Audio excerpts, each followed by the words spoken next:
और ये सी तस्वीर आप देख सकते हैं जहां प्रधानमंत्री देवघर कॉलेज ग्राउंड में एक जनता को संबोधित करने के लिए पहुंच चुके हैं। ये आप सही तस्वीर देख रहे हैं। देवघर कॉलेज ग्राउंड में एक रैली है, एक विशाल रैली को प्रधानमंत्री अब से कुछ ही क्षणों के बाद संबोधित करने वाले हैं। ये सही तस्वीरें आप देख सकते हैं। पहले ही इस जनसभा को संबोधित करेंगे प्रधानमंत्री, जिन्होंने भारत के पहले प्रधानमंत्री के रूप में बाबा बैद्यनाथ का पूजन कर देश के 141 करोड़ लोगों के मंगल कामना के साथ साथ संपूर्ण विश्व की मंगल कामना की है। ऐसे आदरणीय प्रधानमंत्री जी हम सबके बीच विराजमान हैं, जो अपनी उपस्थिति मात्र से ही भू सांस्कृतिक राष्ट्रवाद की एक प्रचंड लहर पैदा कर देते हैं। ऐसे देश के सबसे लोकप्रिय राजनेता आदरणीय प्रधानमंत्री जी का अभिनंदन करने के लिए मैं भारतीय जनता पार्टी झारखंड प्रदेश के प्रदेश अध्यक्ष आदरणीय दीपक प्रकाश जी से आग्रह करता हूं कि वो अंग वस्त्र देकर आदरणीय प्रधानमंत्री जी का स्वागत करें।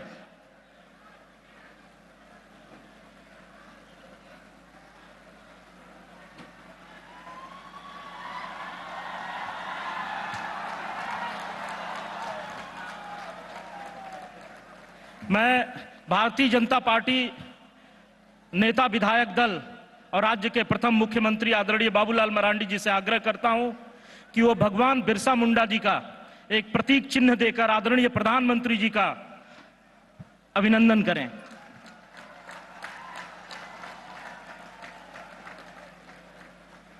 गोड्डा संसदीय क्षेत्र के लोकप्रिय सांसद श्री निशिकांत दुबे जी से मैं आग्रह करता हूं कि वो बाबा बैद्यनाथ जी का एक प्रतीक चिन्ह देकर आदरणीय प्रधानमंत्री जी का अभिनंदन करें। अब मैं हमारे प्रदेश अध्यक्ष श्री दीपक प्रकाश जी से आग्रह करता हूं कि वो आए और स्वागत भाषण करें। भारत माता की, नरेंद्र मोदी जिंदाबाद, नरेंद्र मोदी जिंदाबाद। बहुत बहुत धन्यवाद।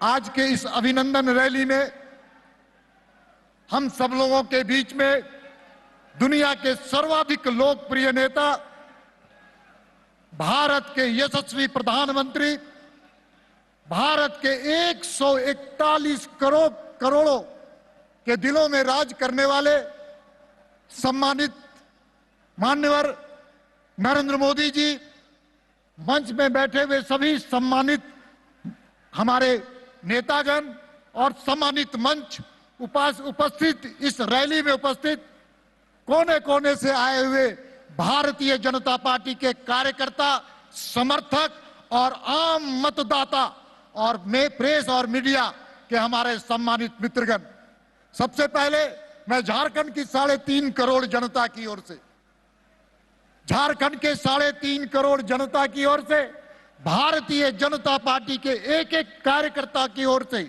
और प्रधानमंत्री जी को मैं अभिनंदन करना चाहता हूं और उनके प्रति आभार व्यक्त करना चाहता हूं।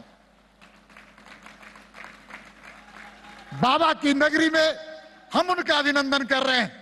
ये नगर, ये महानगर शिव की आराधना का स्थल है। यहां पर शिव और शक्ति की भी आराधना की जाती है। इसलिए इस बाबा की नगरी में, बाबा के शहर में हम सब लोग प्रधानमंत्री जी का अभिनंदन कर रहे हैं। हम सब कोई जानते हैं कि इस क्षेत्र से ऐसे कई महापुरुषों का जन्म हुआ है। भगवान बिरसा मुंडा, सिद्धू कान्हू, तिलका मांझी, ऐसे कई महापुरुषों का जन्म हुआ जिनके कारण आज हम कह सकते हैं कि ये देश आजाद हुआ है और उनके बताए हुए रास्ते पर हम सब कोई चलने का काम कर रहा है। ऐसे पवित्र स्थान पर, ऐसे तपोभूमि पर हम प्रधानमंत्री जी का अभिनंदन कर रहे हैं। मैं कहना चाहता हूं कि प्रधानमंत्री जी ने इस क्षेत्र के लिए, झारखंड के लिए 8 करोड़ 8 वर्षों से लगातार यहां पर झारखंड की जनता के लिए स्नेह दिया, प्रेम दिया, आशीर्वाद दिया। इसके लिए भी हम सब लोग अभिनंदन करते हैं, स्नेह करते हैं और उनको बधाई हम देते हैं। हम जानते हैं चाहे वो रिवर कनेक्टिविटी हो, चाहे एयर कनेक्टिविटी हो, चाहे रेल ट्रेन कनेक्टिविटी हो, चाहे सरफेस कनेक्टिविटी हो, सभी क्षेत्रों में हमारे प्रधानमंत्री ने इस क्षेत्र के बारे को जबरदस्त अपनी हम सब लोगों को आशीर्वाद देने का काम किया है। इसके प्रति भी मैं आभार व्यक्त करना चाहता हूं। और आज का दिन तो बहुत ही शुभ दिन है। यहां पर एयर कनेक्टिविटी देकर के इस क्षेत्र के आर्थिक विकास और यहां के टूरिज्म के बारे में एक बहुत बड़ी सौगात देने का काम किया है। यहां से झारखंड के 16,085 करोड़ रुपए का एक तोहफा भी हम सब लोगों को देने का काम किया है। लेकिन मैं सबसे ज्यादा इन चीजों के अलावा एक चीज के लिए मैं अभिनंदन करना चाहता हूं, आभार व्यक्त करना चाहता हूं कि एक संथाली आदिवासी महिला को भारत का सर्वोच्च पद के लिए प्रत्याशी, राष्ट्रपति पद का प्रत्याशी बनाने के लिए प्रधानमंत्री जी ने काम किया है। उसके लिए भी मैं अपनी ओर से, आपकी ओर से, सब झारखंड की जनता की ओर से आभार व्यक्त करना चाहता हूं। मैं ज्यादा ना कहते हुए मैं इतना ही आग्रह और निवेदन करना चाहता हूं कि प्रधानमंत्री जी की कृपा जिस प्रकार से यहां पर हम सब लोगों के साथ रहती है, आगे भी बने रहेगी। और हम सब लोग एक विकसित झारखंड बनाने की जो कल्पना हमारे पूर्वजों ने की थी, आज की वर्तमान पीढ़ी कर रही है, उसमें प्रधानमंत्री जी का बहुत बड़ा योगदान है। आगे भी हम सब लोगों को आशीर्वाद मिलते रहे। इन्हीं शब्दों के साथ मैं अपनी वाणी को विराम करता हूं। जय झारखंड, जय भारत। बहुत बहुत धन्यवाद। बहुत बहुत धन्यवाद आदरणीय प्रदेश अध्यक्ष जी। अब मैं आमंत्रित करना चाहूंगा गोड्डा संसदीय क्षेत्र के लोकप्रिय सांसद श्री निशिकांत दुबे जी को, वो आए और हम सबको संबोधित करें।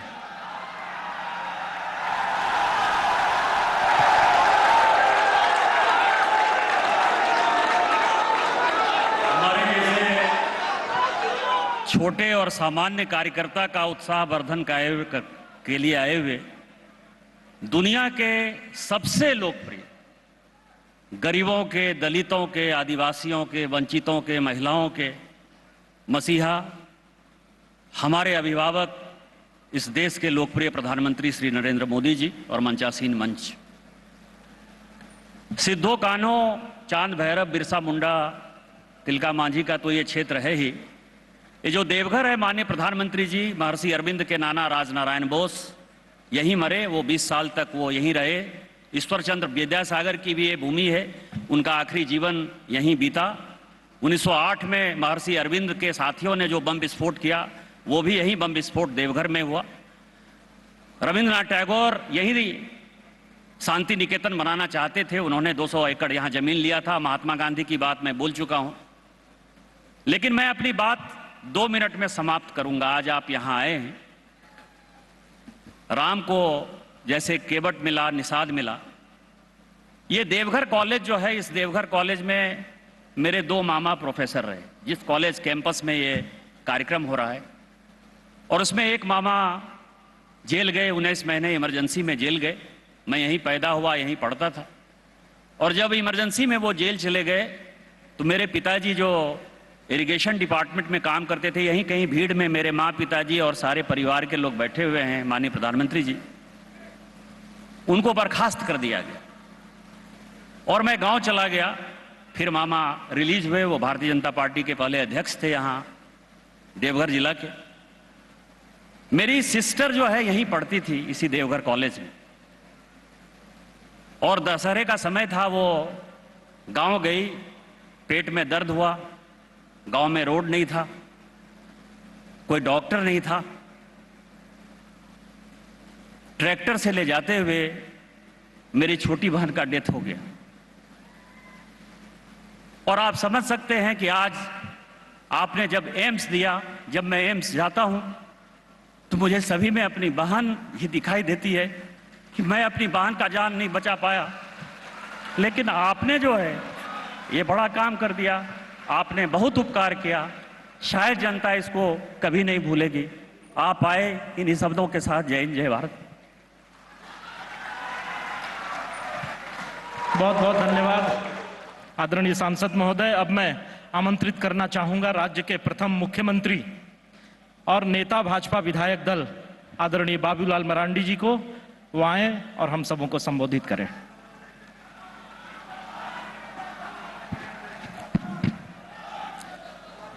आदरणीय देश के प्रधानमंत्री आदरणीय श्री नरेंद्र मोदी जी और मंच पर उपस्थित भारत सरकार के मंत्रीगण, पार्टी के केंद्रीय पदाधिकारीगण और प्रदेश के पदाधिकारी, विधायक और सांसदगण और इस कार्यक्रम में उपस्थित संथाल परगना और गिरिडीह जिला के कोने कोने से आए हुए कार्यकर्ता बहनों और भाइयों, प्रेस के साथियों, आज सबसे पहले तो देश के यशस्वी प्रधानमंत्री जी को बहुत बहुत बधाई और बहुत बहुत धन्यवाद देना चाहता हूँ, क्योंकि आज ये संथाल परगना की या झारखंड की बाबा नगरी में विकास के ढेर सारे सौगात को दे करके आज जा रहे हैं। और मैं ये कह सकता हूं कि जब जब भारतीय जनता पार्टी के नेतृत्व में केंद्र में और प्रदेश में सरकार बनती है तो झारखंड में विकास की गाथा लिखी जाती है, जो कि हम गांव से आते हैं और इसलिए हम उन दिनों को याद करते हैं जब ये देश में कांग्रेस की सरकार होती थी तो गांव और घरों को जाने में कितनी दिक्कत और कठिनाई होती थी, हम लोग पैदल जाते थे। लेकिन जब केंद्र में और राज्य में भारतीय जनता पार्टी के नेतृत्व में सरकार बनी तो आज मैं कह सकता हूं कि झारखंड के गांव में आज गाड़ियों से हम पहुंच सकते हैं। गांव अंधेरे में होता था कि वहां भी आज बिजली वहां तक पहुंची। अगर ये संभव हो पाया, विकास की अगर रोशनी पहुंची है गांवों तक, तो ये भारतीय जनता पार्टी के सरकार के नेतृत्व में पहुंची, आदरणीय नरेंद्र मोदी जी के नेतृत्व में ये विकास की किरणें गांवों तक पहुंची है। और आज तो बहुत बड़ा सौगात है कि हवाई अड्डा का भी उद्घाटन हुआ। अब हम देश और देश के बड़े महानगरों और दुनिया से भी हम आप जुड़ सकते हैं आसानी से, देवघर से हम जा सकते हैं। ट्रेन की सेवा भी संथाल परगना में गोड्डा, देवघर, दुमका जैसे जगहों में नहीं था, लेकिन जब बीजेपी की सरकार बनी तो वहां भी ट्रेन की सुविधा हुई। पहले ये कठिनाई होती थी कि इलाज के लिए हमें दूर दिल्ली एम्स जाना पड़ता था। आप तो इसी देवघर की धरती में एम्स भी बन करके तैयार हुआ। आप तो यहाँ हमें सुविधा हुई कि अब दूर दराज जाना हमें नहीं पड़ेगा, हम इस नजदीक में ही स्वास्थ्य की भी सुविधा हमें उपलब्ध है। लेकिन आज मुझे इस बात को कहने में कोई दिक्कत नहीं, आज ये 2.5 वर्षों से इस प्रदेश में जिसकी सरकार चल रही है, ये काम करने के लिए नहीं बल्कि ये कमाने की ये सरकार है और कमाने में पूरे 2.5 वर्षों से लोग मशगूल है। और मैं ये कह सकता हूं, और आज इस राज्य को खनिज संपदा से जो परिपूर्ण है, लेकिन पूरी खनिज संपदा को आज लूटने में लोग लगे हुए, चाहे कोयला हो, चाहे बालू हो, चाहे पत्थर हो, झारखंड की धरती से इलीगल तरीके से रोज लूटे जा रहे हैं, जमीन लूटे जा रहे हैं, विकास का काम पूरी तरह से ठप पड़ा हुआ है। आज इस प्रदेश में परिवार की सरकार और पैसे के लिए सरकार चल रही है।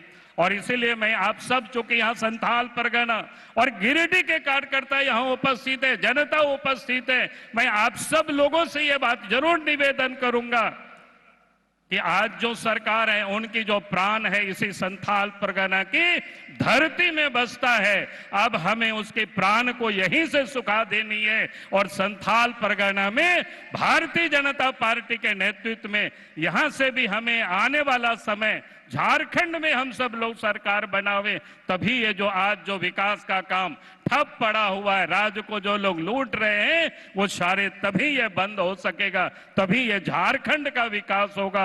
मुझे लगता है कि आज के तारीख में इतना ही कह करके मैं अपनी बातों को समाप्त करता हूं। बहुत बहुत धन्यवाद। जय हिंद, जय झारखंड, जोहार। बहुत बहुत धन्यवाद आदरणीय बाबूलाल जी। देश के सबसे पहली आजादी की लड़ाइयों में से एक हूल की भूमि संथाल परगना। आजादी के बाद यह क्षेत्र थोड़ा पिछड़ गया था, लेकिन आज प्रधानमंत्री जी ने इस संथाल परगना को एयरपोर्ट और एम्स और अन्य बहुत सारी सौगातें दी हैं। अब ये क्षेत्र भी देश के साथ प्रगति की राह में कंधा से कंधा मिला करके आगे बढ़ेगा। मैं आपकी करतल ध्वनि के माध्यम से आदरणीय प्रधानमंत्री जी को आमंत्रित करना चाहता हूं कि वो आए और हम सबों को संबोधित करें।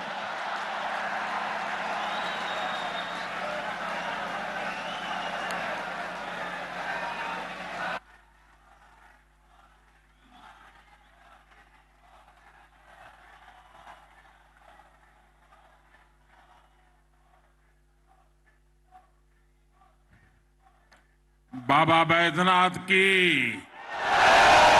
बाबा बैद्यनाथ की। संथाल परगना रैयाक धरती बाबा बैद्यनाथ और वीर बांटा सिदो कानाबाग की धरती है। सानाम गो बाबा को, बोया मिसी को, डोबोक जोहार।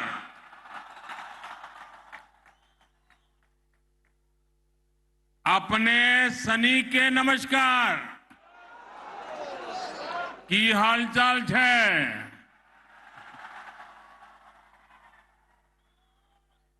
मंच पर उपस्थित भारतीय जनता पार्टी के वरिष्ठ सहयोगीगण,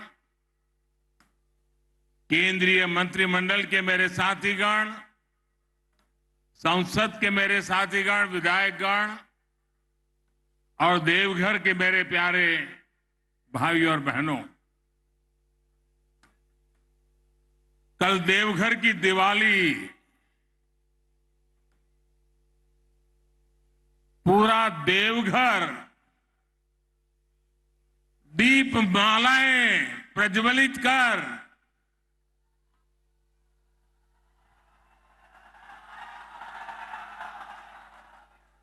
और पूरा देश देख रहा था कि जब विकास की गंगा बहती है तब जन जन के दिल में कितना आनंद होता है, कितना उमंग होता है। वो कल पूरे देश ने आपने दीपक जला करके पूरे देश को संदेश दिया है।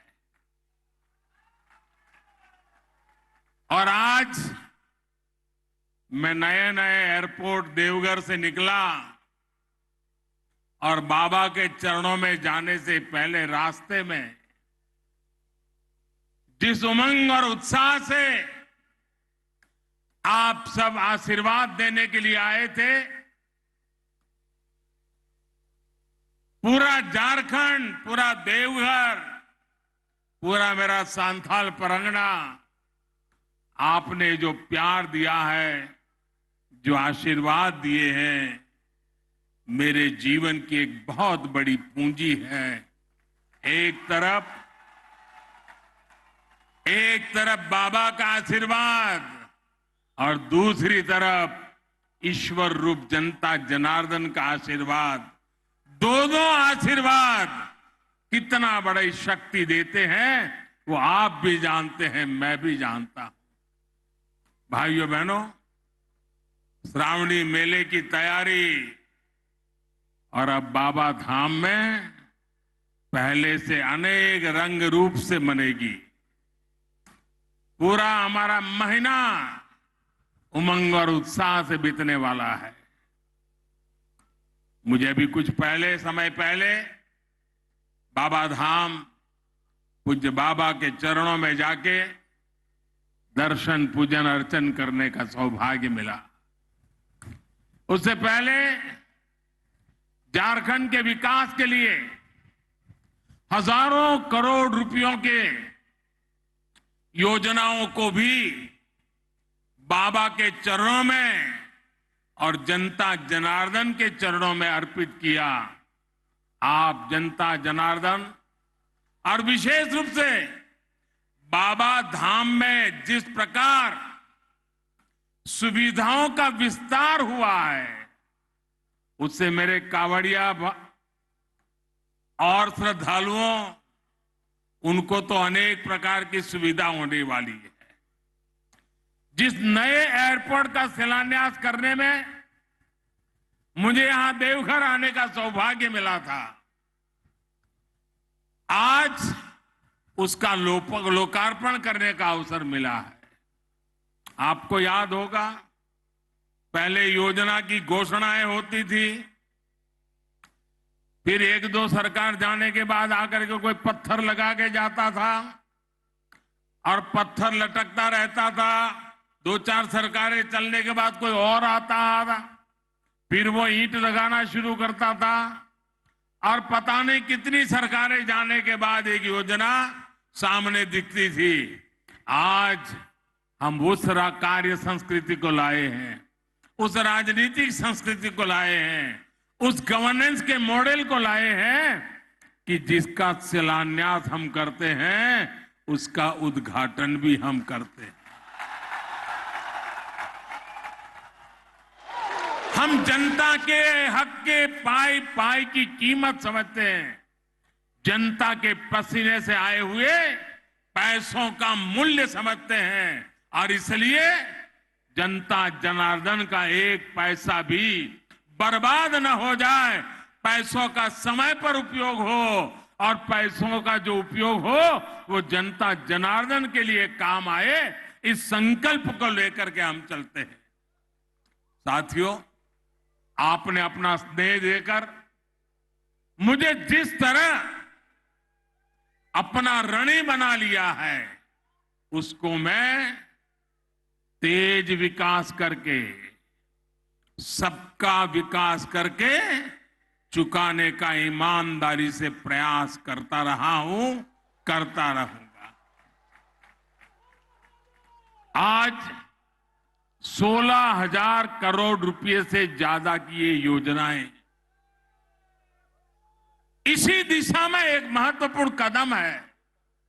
भाई और बहनों, भारत आस्था, अध्यात्म और तीर्थ स्थलों की धरती है। तीर्थ यात्राओं ने हमें बेहतर समाज और बेहतर राष्ट्र के रूप में गढ़ा है। हमें देवघर को ही देखे तो यहां शिव भी है और शक्ति भी है। ज्योतिर्लिंग और शक्तिपीठ यहां दोनों मौजूद हैं। हर साल लाखों श्रद्धालु दूर दूर से यहां गंगा जल लेकर आते हैं, देश के अलग अलग कोने से आते हैं, बड़ी भक्ति भाव से आते हैं। लोगों को एक दूसरे की भाषा, बोली भले समझ आए या ना आए, लेकिन हमारी आस्था, हमारी सांस्कृतिक विरासत ये सांझी अमानत है। भारत की इन्हीं धरोहरों को सुरक्षित करने, इन तक पहुंचने का मार्ग आसान बनाने के लिए आज अभूतपूर्व निवेश किया जा रहा है। बाबा बैद्यनाथ धाम हो, काशी विश्वनाथ धाम हो, केदारनाथ धाम हो, अयोध्या धाम हो, रामायण सर्किट हो, भगवान बुद्ध से जुड़े पवित्र स्थान हो, देश में आस्था, आध्यात्म और ऐतिहासिक महत्व से जुड़े हर स्थान में आधुनिक सुविधाएं तैयार की जा रही है। साथियों, आज पर्यटन दुनिया के अनेक देशों में एक आकर्षक उद्योग के रूप में रोजगार का बहुत बड़ा माध्यम बना हुआ है। आज पूरी दुनिया में अनेक देश हैं जिनकी पूरी अर्थव्यवस्था सिर्फ और सिर्फ पर्यटकों के भरोसे चल रही है। भारत के कोने कोने में पर्यटन की शक्ति अपार है, बहुत सामर्थ्य पड़ा हुआ है। हमें इसे और बढ़ाने की जरूरत है। आज दुनिया नए स्थानों को, नए कल्चर को, नई चीजों को देखना चाहती है, समझना चाहती है, जुड़ना चाहती है। लोग कुछ दशक पहले की विरासत देखकर आंखें चौड़ी करती लेते हैं। उनको कभी कभी लगता है अच्छा है, लेकिन जब भारत में आते हैं और यहां हर कोने में हर पत्थर पे हजारों साल पुरानी यादें वहां पर समाहित हुई देखते हैं। हजारों साल पुरानी इन महान परंपरा दुनिया जब देखती है तो वो चकाचौंध उनके मन को प्रभावित कर देती है। इसलिए आज ये समय की मांग है कि भारत अपनी विरासत को ज्यादा से ज्यादा और तेजी के साथ संरक्षित करे, वहां आधुनिक सुविधाएं बढ़ाए। और हम ये पूरे देश में देख रहे हैं कि बीते वर्षों में जिन भी तीर्थ स्थलों को आधुनिक सुविधाओं से जोड़ा गया, वहां यात्रियों की संख्या, पर्यटकों की संख्या अनेक गुना बढ़ गई है। इसका सीधा लाभ वहां रहने वाले आसपास के गांव के लोग, आसपास के जिले के लोग, उनको इनका बहुत बड़ा लाभ होता है। मैं बाबा धाम के आप लोगों को बाबा विश्वनाथ की नगरी काशी का एक उदाहरण देना चाहता हूं। जब से काशी में विकास ने गति पकड़ी है, काशी विश्वनाथ परिषद का सुंदरीकरण हुआ है, बनारस आने वाले श्रद्धालुओं की संख्या में कई गुना बढ़ोतरी हुई है।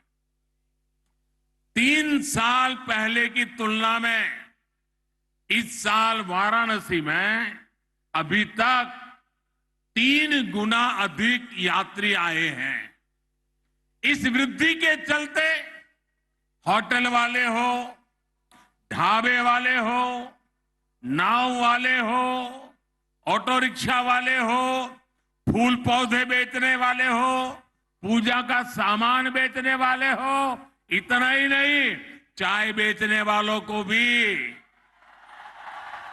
बहुत फायदा हो रहा है। उनका कारोबार बहुत बड़ा है। वहां जो हस्तशिल्प का काम होता है, कारीगर बुनकर जो सामान बनाते हैं, उसकी बिक्री भी बहुत ज्यादा बढ़ी है। साथियों, ऐसा ही प्रभाव हम केदारनाथ धाम में भी देख रहे हैं। जब वहां पुनर्निर्माण नहीं हुआ था, जब वहां सुविधाएं नहीं बढ़ी थी, तो कपाट खुलने की शुरुआती 2 महीने में एवरेज 2-2.5 लाख यात्री आते थे। इस साल कपाट खुलने के शुरुआती 2 महीनों में करीब करीब 9 लाख श्रद्धालु बाबा केदार के दर्शन कर चुके। ऐसा ही एक उदाहरण आपको पता होगा, गुजरात में मां नर्मदा के तट पर सरदार वल्लभ भाई पटेल की विश्व की सबसे ऊंची प्रतिमा बनी है, स्टैच्यू ऑफ यूनिटी। उस जगह पर जाने क्या, उसके निर्माण के कारण, और वो पूरा क्षेत्र मेरे आदिवासी भाई बहनों का क्षेत्र है। वहां हमारे आदिवासी भाई बहन की रोजी रोटी कमाते हैं। स्टैच्यू ऑफ यूनिटी बनने के बाद लाखों की तादाद में यहां लोग आते हैं, और ये टूरिस्ट वहां पर होटल, वहां के ढाबों में हैंडीक्राफ्ट के सामान खरीदना, सैकड़ों करोड़ रुपए भी खर्च करते हैं। इसका सीधा लाभ वहां रहने वाले लोगों को हो रहा है, मेरे आदिवासी भाइयों बहनों को हो रहा है। यानी जब पर्यटन बढ़ता है तो इसका फायदा गरीब को होता है, आदिवासी को होता है, दलित, वंचित, पिछड़े को होता है। झारखंड ने भी बढ़ती हुई कनेक्टिविटी, आस्था के स्थलों का सुंदरीकरण पर्यटन को बढ़ाएगा, यहां पर रोजी रोटी को अवसर देगा, नौजवानों के लिए नए मौके मिलेंगे, स्थानीय लोगों की आय बढ़ेगी। ये हमारी सरकार के लिए बहुत गर्व की बात है कि 15 नवंबर हर कोई गर्व करता है पूरे देश में। 15 नवंबर भगवान बिरसा मुंडा के जन्म दिवस को हमने जनजातीय गौरव दिवस घोषित किया है और अब पूरा हिंदुस्तान हर वर्ष इस बात को मनाएगा। धरती आबा बिरसा मुंडा के बेहतरीन और आधुनिक संग्रहालय के निर्माण का सौभाग्य भी हमें ही मिला है। मुझे विश्वास है जो परियोजनाएं आज हमने शुरू की है वो झारखंड के विकास को नई गति देने जा रही है। भाइयों और बहनों, हमारे लिए सबका साथ, सबका विकास, सबका विश्वास और सबका प्रयास ये सिर्फ नारा नहीं है। कल जो आप दीप जला रहे थे, आज रास्ते पर उमंग उत्साह से जो उमड़ पड़े थे, और आज भी जहां मेरी नजर पहुंच रही है लोग ही लोग हैं, इसका मतलब है कि लोगों को विकास चाहिए और विकास के लिए सबका साथ मिलता है और सबका साथ सबका विकास ये मॉडल आज देवघर में सबके सामने नजर आ रहा है। भाइयों बहनों, ये जो विकास हो रहा है ये सिर्फ एक नारा बोलने के लिए नहीं है, ये हमारी निष्ठा का प्रमाण है, हमारी नीयत का प्रमाण है, हमारे परिश्रम का प्रमाण है। बीते 8 वर्षों में हमें उनको सशक्त किया है जिनको पहले सिर्फ राजनीतिक नारों में समेट दिया गया था। वो गरीब, वो आदिवासी, वो दलित, वो पिछड़ा, वो हमारी बहनें बेटियों जिनका नंबर हमेशा सबसे अंत में आता था, वो आज हमारी सरकार के लिए पहली पंक्ति में है, हमारी प्राथमिकताओं में पहले पायदान पर है। वो क्षेत्र जो विकास की दौड़ में पीछे रह गए, हम उनको आगे लाने के लिए दिन रात मेहनत कर रहे हैं। साथियों, आज बाबा धाम में मैं आपसे एक सवाल करना चाहता हूं। आप मुझे जवाब देने की जरूरत नहीं है, लेकिन मन में सोचिए, आज जो काम हो रहे हैं, देश यही है, लोग यही है, दफ्तर वही है, अफसर वही है, तो क्या पहले होने चाहिए थे कि नहीं होने चाहिए थे? ये काम पहले होने चाहिए थे कि नहीं होने चाहिए थे? कौन रोकता था उनको? भाइयों बहनों, इसका एक बड़ा कारण था, सरकारें कुछ होती हैं जिसके दिल में सेवा भाव नहीं, सत्ता भाव भर जाता है, और ये सत्ता भाव के कारण वे लंबे समय तक जो सरकारों में रहे, उनकी प्राथमिकता सत्ता, सर्वसत्ता, सबदूर सत्ता, कहां से मिले वहां से पाना, सिर्फ सत्ता, यही उनका ख्याल, यही उनका मंत्र, वही उनकी प्राथमिकता। सेवा कभी उनकी प्राथमिकता नहीं रही। अगर रहती तो देश आज आजादी के 75 साल मना रहा है, बहुत आगे पहुंच चुका होता। भाइयों, ऐसे में व्यवस्था ऐसी बन गई कि जिसके पास पहुंच थी, सिफारिश थी, जो धनवान था, वही सारी सुविधाओं तक पहुंच पाता था और सारी सुविधाएं उसी के लिए समर्पित हो जाती थी। पहले से जितने दूर थे, जो गरीब थे, दलित थे, पिछड़े, आदिवासी थे, उन तक सुविधा भी उतनी ही देर से पहुंचती थी, उनका नंबर ही नहीं लगता था। इसलिए झारखंड को, संथाल परगना के इस बहुत बड़े क्षेत्र को सुविधाओं के लिए लंबा इंतजार करना पड़ा। और मुझे गर्व है कि भाजपा की सरकार, एनडीए की सरकार गरीब की सेवा की भावना से उनके लिए जी जान से काम कर रही है। हम गांव गांव तक सड़कें बना रहे हैं ताकि सुविधा मिले तो सबको मिले। हम गरीबों के लिए नए घर बन रहा है। झारखंड के 12 लाख गरीब परिवारों को पक्के घर मिले हैं भाइयों बहनों। हमारी सरकार बनने के बाद 12 लाख गरीब भाइयों को, मेरे आदिवासी भाई बहनों को पक्के घर मिले हैं। हर परिवार को बिजली मिले, पर्याप्त बिजली मिले, गरीब से गरीब बहनों को रसोई गैस मिले, हर घर जल पहुंचे, इसके लिए हम निरंतर काम कर रहे हैं। हमारी सरकार के ऐसे ही प्रयासों से मेरे गरीब भाई बहनों में गरीबों के विरुद्ध लड़ने का, गरीबी के खिलाफ लड़ने का, गरीबों को गरीबी के खिलाफ लड़ने के लिए तैयार करने का, गरीबी दूर करने का नया साहस पैदा हुआ है। भाई और बहनों, हमारी सरकार गरीब की मुसीबतें समझती है, गरीब के सुख दुख की साथी है। कोरोना के इस कालखंड में 100 साल की सबसे बड़ी महामारी आई। इस दौरान हमारी सरकार ने गरीब को मुफ्त वैक्सीन से लेकर उनके खाने पीने तक हर चीज का ध्यान रखा। और इतना बड़ा देश, कोई गरीब के घर का चूल्हा न जले, इसकी हमने पूरी तकेदारी की ताकि गरीब भूखा न सो जाए। झारखंड के भी लाखों लोगों को केंद्र सरकार की मुफ्त राशन वाली योजना का लाभ मिल रहा है।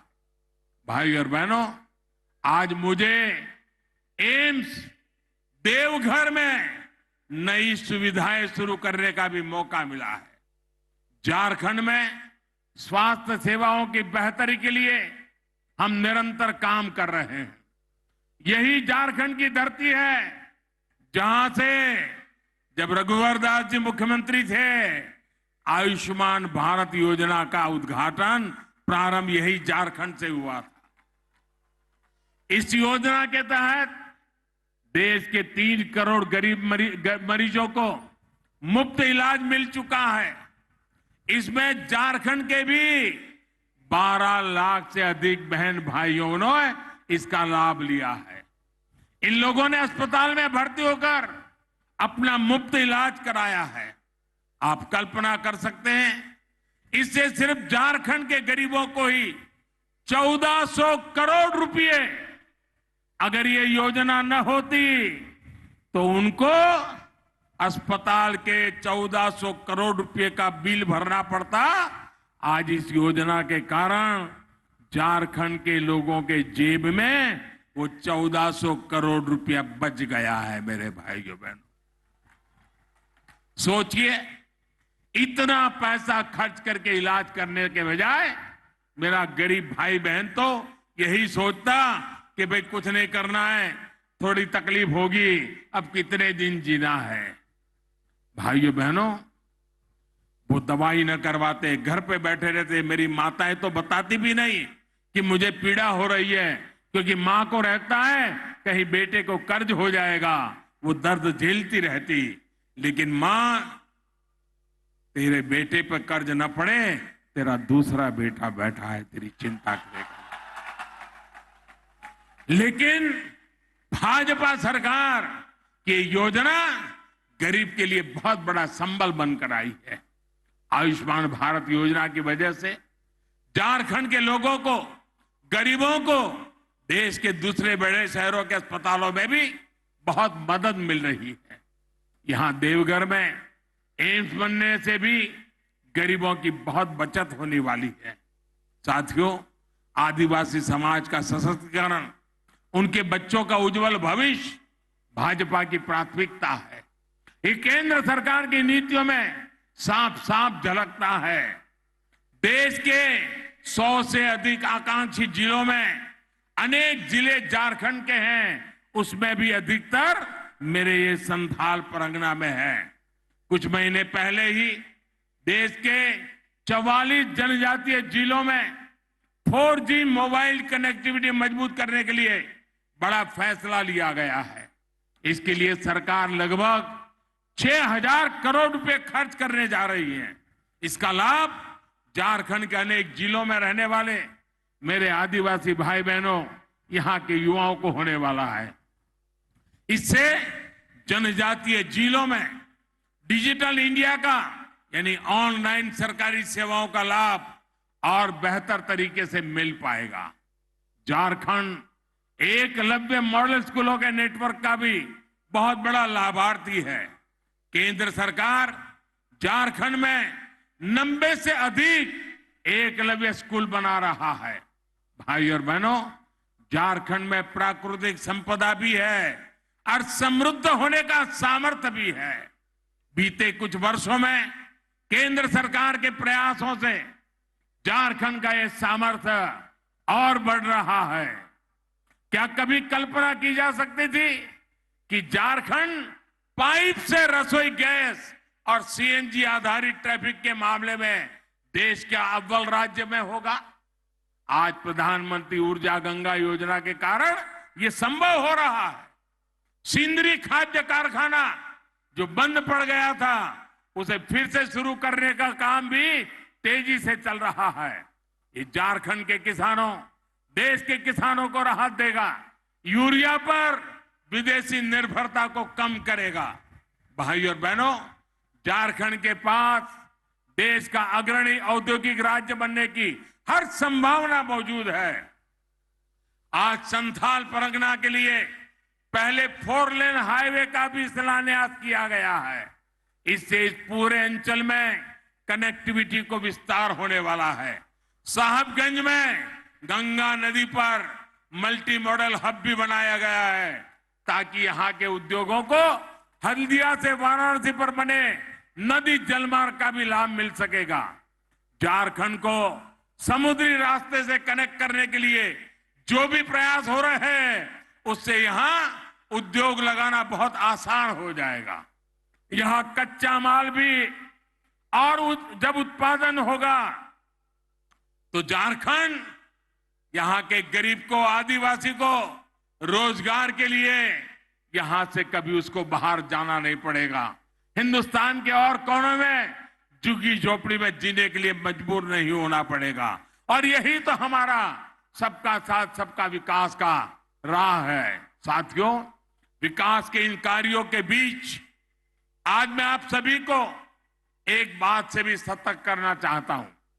आज हमारे देश के सामने एक और ऐसी चुनौती आ खड़ी हुई है जिसे हर देशवासी को जानना और समझना है। ये चुनौती है शॉर्टकट की राजनीति की। बहुत आसान होता है लोग लुभावन वायदे करके शॉर्टकट अपनाकर लोगों से वोट बटोर लेना। शॉर्टकट अपनाने वालों को ना मेहनत करनी पड़ती है और ना ही उन्हें दूरगामी परिणामों के बारे में सोचना पड़ता है। लेकिन ये बहुत बड़ी सच्चाई है कि जिस देश की राजनीति शॉर्टकट पर आधारित हो जाती है, उसका एक ना एक दिन शॉर्ट सर्किट भी हो ही जाता है। शॉर्टकट की राजनीति देश को तबाह कर देती है। भारत में हमें ऐसी शॉर्टकट अपनाने वाली राजनीति से दूर रहना है। अगर हमें आजादी के 100 वर्ष पर भारत को नई ऊंचाई पर ले जाना है तो उसके लिए परिश्रम की पराकाष्ठा करनी है। और परिश्रम का कोई शॉर्टकट नहीं होता। भाइयों बहनों, आजादी के बाद देश में जो राजनीतिक दल हावी रहे, उन्होंने बहुत से शॉर्टकट अपनाए थे। इसका नतीजा ये हुआ कि भारत के साथ आजाद हुए देश भारत से बहुत आगे निकल गए, हम वही के वही रह गए। आज हमें अपने देश को उस पुरानी गलती से बचाना है। मैं आपको उदाहरण देता हूं। आज हम सभी के जीवन में बिजली कितनी जरूरी हो गई है, ये हम सभी देख रहे हैं। अगर बिजली ना हो तो मोबाइल चार्ज भी नहीं हो पाएगा, न टीवी चलेगा। इतना ही नहीं, गांव में टंकी बनी हो, नल भी लगा हो, बिजली नहीं है तो टंकी नहीं भरेगी, टंकी नहीं भरेगी तो पानी नहीं आएगा, पानी नहीं आएगा तो खाना नहीं पकेगा। आज बिजली इतनी ताकतवर बन गई है, हर कोई काम बिजली से जुड़ गया है। और भाइयों बहनों, अगर ये बिजली न होगी तो फिर शाम को डिबरी और लालटेन की रोशनी में रहना पड़ेगा। बिजली ना हो तो रोजी रोटी के अवसर, कल कारखाने सब बंद हो जाएंगे। लेकिन बिजली शॉर्टकट से पैदा नहीं की जा सकती। झारखंड के आप लोग तो जानते हैं कि बिजली पैदा करने के लिए पावर प्लांट लगाने पड़ते हैं, हजारों करोड़ रुपए का निवेश होता है। इस निवेश से नए रोजगार भी मिलते हैं, नए अवसर भी बनते हैं। जो राजनीतिक दल शॉर्टकट अपनाते हैं वो इस निवेश का सारा पैसा जनता को बहलाने में लगा देते हैं। ये तरीका देश के विकास को रोकने वाला है, देश को दशकों पीछे ले जाने वाला है। आज बाबा धाम से मैं आप लोगों को, सभी देशवासियों को इस शॉर्टकट की राजनीति से बचकर रहने का हृदयपूर्वक आग्रह कर रहा हूं। शॉर्टकट की राजनीति करने वाले कभी नए एयरपोर्ट नहीं बनवाएंगे, कभी नए और आधुनिक हाईवे नहीं बनवाएंगे, वे कभी भी नए एम्स नहीं बनवाएंगे, हर जिले में वो कभी मेडिकल कॉलेज नहीं बनवाएंगे। मैं आपको एक उदाहरण देना चाहता हूं। आज यहां झारखंड में हजारों करोड़ की नई सड़कों के लिए शिलान्यास और लोकार्पण हुआ है। किसी के लिए बहुत आसान है ये कह देना कि अब से झारखंड में न बस का टिकट लगेगा, न ऑटो में चढ़ने का पैसा देना होगा और न ही रिक्शे का कोई भाड़ा लगेगा। सुनने में ये बहुत लोग लुभावना लगता है, लेकिन ऐसी लोग लुभावन घोषणाएं, ये शॉर्टकट एक दिन लोगों को ही कंगाल कर देते हैं। जब सरकार के पास पैसा ही नहीं आएगा तो फिर वो नई सड़कों के लिए कहां से खर्च करेगी, नई हाईवे कहां से बनवाएगा।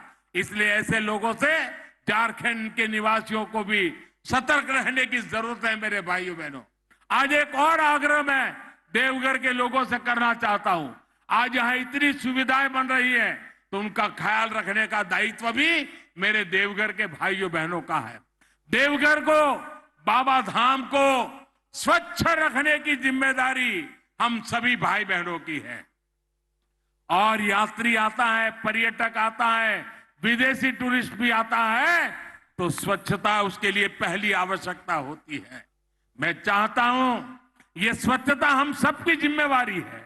हम अगर शपथ लें कि मैं गंदगी करूंगा नहीं, मैं गंदगी करने नहीं दूंगा, तो स्वच्छता के लिए और कुछ करने की जरूरत नहीं पड़ेगी। भाइयों बहनों, आपको कोशिश करनी है कि स्वच्छता की रैंकिंग में ये हमारा देवघर देश के अव्वल शहरों में आना चाहिए। आना चाहिए कि नहीं आना चाहिए? आना चाहिए कि नहीं आना चाहिए? आप लोग मेरी मदद करोगे क्या? देवघर को स्वच्छ बनाओगे क्या? हिंदुस्तान में सबसे शानदार बनाओगे क्या? देखिए, मैंने जितना काम किया है, अब मैं इतना थोड़ा सा काम आपसे मांग रहा हूं। झारखंड को आगे बढ़ाने के लिए, देश को आगे बढ़ाने के लिए ऐसे ही हमें सबने मिलकर के काम करना है। और इसी भावना के साथ हमें देवघर को ही आगे बढ़ाना है, सांथाल परगना को भी आगे बढ़ाना है, हमारे झारखंड को भी आगे बढ़ाना है और पूरे हिंदुस्तान को भी आगे बढ़ाना है। इसी एक भावना के साथ बाबा के चरणों के फिर एक बार प्रणाम करते हुए, आप सबका धन्यवाद करते हुए मेरे साथ पूरी ताकत से बोलिए, भारत माता की, भारत माता की, भारत माता की। बहुत बहुत धन्यवाद।